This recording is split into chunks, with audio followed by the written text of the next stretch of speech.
like, subscribe, and leave a comment. So here's your review of WWE SmackDown, the week commencing the 24th of February 2025. So it starts off with Trish Stratus coming out. She says she's back in wrestling. She's going to be in the ring at Elimination Chamber, and even The Rock's back, and she's just happy to be back, and she's like a generational wrestler, and she's great to be back. She's been with the WWE for 25 years.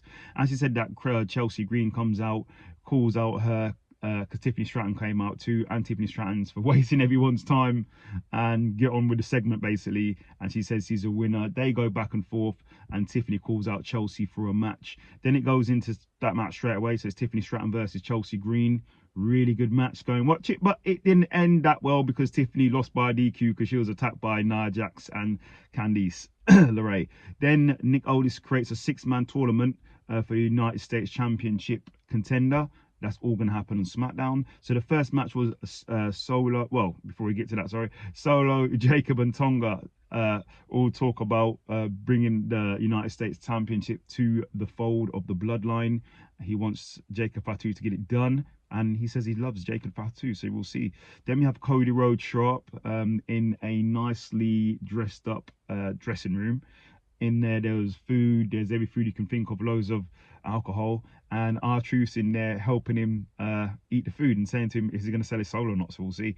Then we have Jacob Fatu versus Andrade in a really good match. Go and watch it. This is a title contender match, but in the end, Jacob Fatu got the victory. Then the Street Profits come out to say they want their tag team championship match. Santos Escobar confronts him and said to him they want an apology. Apology doesn't happen, but Nick always calms everything down. Then basically the whole tag team division, they get into a big brawl. You got DIY, Street Profits, the Motor City Machine Guns, Pretty Deadly, Los Garza, all fighting in the ring. So I don't know how it's going to be resolved. Then Drew speaks to Cody Rhodes about the Rock's offer and what he's going to do about it.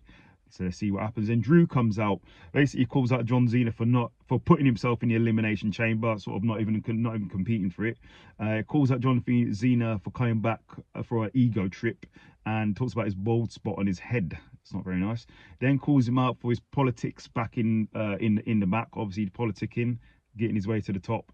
Damian Priest comes out, says Drew McIntyre's delusional and he's always complaining, and he will drop him if he gets in his face. Seth Rollins comes out, said he would like to beat Damian Priest without any shenanigans. He would have done that in the last match, but it didn't happen because obviously there was a cash-in, and he says he feels good. He looks like he feels he's going to win the chamber. CM Punk comes out, basically cooks Seth Rollins about his outfit. He said he's cool with Priest, but if they have to fight, they have to fight. And he said he took Drew's soul in a Hell in a Cell match, and says John Cena didn't turn up for work. So yeah, we'll see. Then Logan Paul comes out to John Cena's music. I actually thought it was John Cena. Basically has a go at everybody, and then everybody calls out each other. Then we go into our next match, is LA Knight, I've got to get it correct, versus Santos for United States contender. Really good match. Go and watch it, but in the end, LA Knight gets the victory. Sami Zayn then comes out, say he wants KO to come out, but KO doesn't come out. Basically, he is in an empty arena where the Elimination Chamber is.